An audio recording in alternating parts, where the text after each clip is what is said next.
Having a great business idea or an invention is hands down one of the most delightful and delectable things on the face of the planet if you have an entrepreneurial spirit. Especially if you're somebody like me. It's like one of the greatest things in the world. But do not underestimate the time, energy, and emotional roller coaster that you are about to partake on if you decide to pursue those ventures.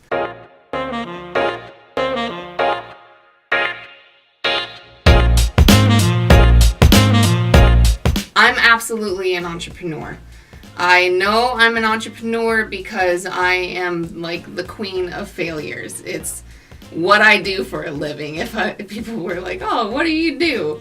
I fail at things. I cannot even tell you the number of business ideas or inventions that I have started and seeded only to figure out that the timing is off, or I don't have the financial capacity for it, or I legitimately am not interested in whatever that was.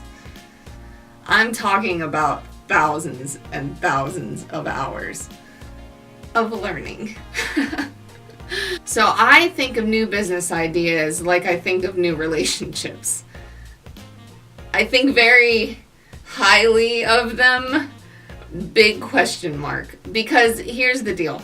When I was younger, I would just like kind of roll with things and I would get all excited and I would just kind of let things happen and I would trip over myself all giddy. I got all this like dopamine and endorphins and what's the cuddle hormone?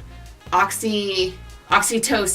You know, it's just like flooding my body and I'm in heaven. But I've gotten older and more experienced, which is awesome, by the way. I love it. It's my favorite thing in the world. If you were going to be like, what's your favorite thing in the world? I would be like, it is the fact that I am aging, because with age comes more wisdom, more confidence, like less wasting time on things that are not worth your time. So the best thing in the world that can happen for me is for me to find out that like a new love interest or a new relationship is not compatible, or it's compatible in a way that is different than what I expected. I have absolutely zero problem finding out that a new relationship is the wrong relationship. Because investing time in a relationship is like investing time into a business. Whereas the wrong one sucks your finite energy resources like Rogue or Sebastian Shaw from the X-Men. And you're literally left like a shell of a person, bone dry. You're broke. You have absolutely no mental peace whatsoever. And you're not happy. You're miserable. A good business model or relationship is more like giving oil to the Tin Man. It can make things that haven't worked a certain way work again, or it can make things that haven't ever happened or worked before happen or work. So you need to reel it back in. You need to calm the crap down. You need to come back down to earth. And you need to search aggressively for disappointment, because this isn't a relationship that we're talking about. This is about financial resources and other resources that you can't just get over if you like eat 3,000 pounds of Chipotle or something. You know what I mean? Now, what I mean is you need to do your damnedest to disappoint yourself by looking into how this is not a good fit. And if you have a good relationship and a bad business, then that can have a direct effect on your good relationship. Your good relationship can go to crap, and I don't want that for you. So you need to find out whether or not this thing is as original as you think it is, if it is as feasible as you think it is. You need to get like straight to the brass tacks of whether or not this is something that you can actually do. First thing, do a search. I mean, do a thorough search. Take notes, make files, get organized, take yourself seriously. If you're not going to take yourself seriously, then why are you wasting your time even thinking about this? If you're going to take it seriously, do the things that you need to do to keep track of the information, because it is so much information. You need to figure out whether or not your product or service already exists. This includes browser searches such as Google. Look into patents. There's the United States Patent and Trademark Office. There's Google patents. When I was doing the research for my last invention, I looked at, and I'm not exaggerating, more than 10,000 pages of patents. I didn't find anything that was similar to mine, but that doesn't mean I didn't hire a professional. I would always recommend hiring a professional. I couldn't afford a professional. If I ever have the means to afford getting somebody to do the professional patent searches and go through that process, I will definitely go that route. If it is a service, you need to look at competition or even just the general arena so that you can get an inkling of an idea of how to structure or organize this venture so that you can actually become successful, so that you can do this instead of just thinking about this or telling people about this. Now, I'm not going to get too deep into specifics. Each of these parts could and should be their own video, but I will always recommend speaking to the professionals. Speaking of, yes, go find your local subject matter experts whose entire purpose is to help you not screw this up. They exist. A big thing for me, utilize your resources. This means your small business associations. You need to be looking into your local acceleration or incubation programs. Most large cities or nearby cities have these things that exist. If you're a veteran, they are boots to, boots to business. Then there are plenty of ways for you to get the information that you need so that you don't waste your time. Now I want you to think about what those words accelerate and incubate mean. They do not mean going backwards or sitting still. It's all about progress, and like I've said before, just keep moving forward even if it's not in a straight line. I believe in you. You can do the thing. I don't know if you guys have seen that meme, but it's one of me and my daughter's face. It's, I am small duck. I believe in you. You can do the thing. You really can do the thing, though. We live in such a country of opportunity. It's ridiculous. There's a lot of lack of opportunity also, but that's not my arena to get into. These people are trained to help you. Also, do some basic homework on what a non-disclosure agreement is. I know it's tough to figure this stuff out if you don't have a lawyer, if you can't afford a lawyer.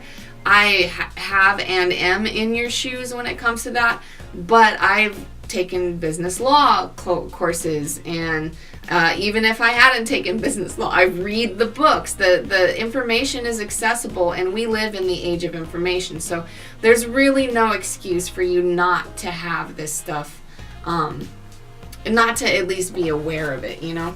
So learn what a non-disclosure agreement is, learn whether or not you need it. Don't even start thinking about investors, angel investors, venture capitalists, licensing, any of that stuff yet. You need to figure out how original this thing is that you have. So now I think is a good time to introduce something super important. All of this is super important. So you have flogged yourself with searching, and you find out, oh my gosh, I'm not the most original person in the world. Or you find out, oh my gosh, I am the most original person in the world. Either way, you need to understand what barriers to entry means. Now, this is an economic term, I know, to describe the existence of high startup costs or other obstacles that prevent competitors from easily entering an industry or an area of business. So even if what you have is completely original, there will be barriers to entering the economic soiree or the business world. Economists, you can flame me later for improper definition application, if that is. This is stuff you need to be aware of if you are at all in an entrepreneurial mindset. So, some examples of barriers to entry can include economies of scale. Think about the quantity that you are going to produce versus the size of your operation or your thing. Product differentiation. How is your thing special, more special than that thing or their thing, that's going to make people want to go for your thing instead of their thing? So, what is your niche or your little in there? Capital requirements. Big deal. Financing is just such a huge thing. How much is it going to cost? And when I say cost, I'm referring to cost to produce, not the millions of dollars that you are already imagining that you've made from selling your product. Access to distribution channels. Do you have access to channels, avenues, people that are going to be able to help you distribute your product? Now, I know you haven't maybe made a product or even a prototype yet, but you need to be thinking about this before you spend the money on. My prototype was $1,500. I'm never getting that back, and I don't even think that product is going to launch. You get what I'm saying? Government policy. What if you have a brilliant idea that would work in the cannabis field, or you have a food product that you want to sell interstate or internationally? You need to smack yourself in the face with the facts. You need to be realistic about the policies that are going to have a direct effect on your ability to create the product, whether or not it will shut you down or possibly land you in legal hot water. Again, always contact a professional if you can. Lawyers don't work for free. Animators, artists, any of those people, they do not work for free. And getting coverage or exposure for your brand or product is not payment for them. So you're going to have to do homework and find out how to do this on the cheap until you can muster some resources. I know this may be kind of weird, but I'm going to stop right here because you may not realize it, but the amount of information that you just took in is enough to melt your brain. And once you start actually attempting to disappoint yourself, you're going to figure out that this is a lot of work. If you just follow those basic things that I explained, you have like a month's worth of work ahead of you, even if you're super good at maneuvering the interwebs.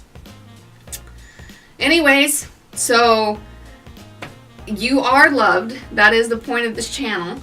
But part of being loved is me not wanting you to waste your time, and me wanting you to be honest with yourself about your capabilities versus your opportunities versus your whatever. I mean, we can all have pipe dreams, but making things a reality takes work. There's no way around it. But I always say this, I mean it, I hope you're hydrating. I'm horrible about that, so it's also kind of a reminder for myself. And yeah, you are loved. Bye. So last thing, I have subscribers. Hi, nice to meet you. Thank you so much for stopping by.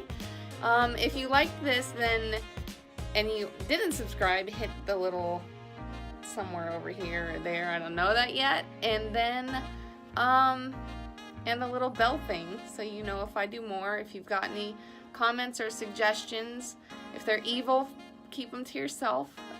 If not, it's lovely to meet you. I hope you're having a wonderful day.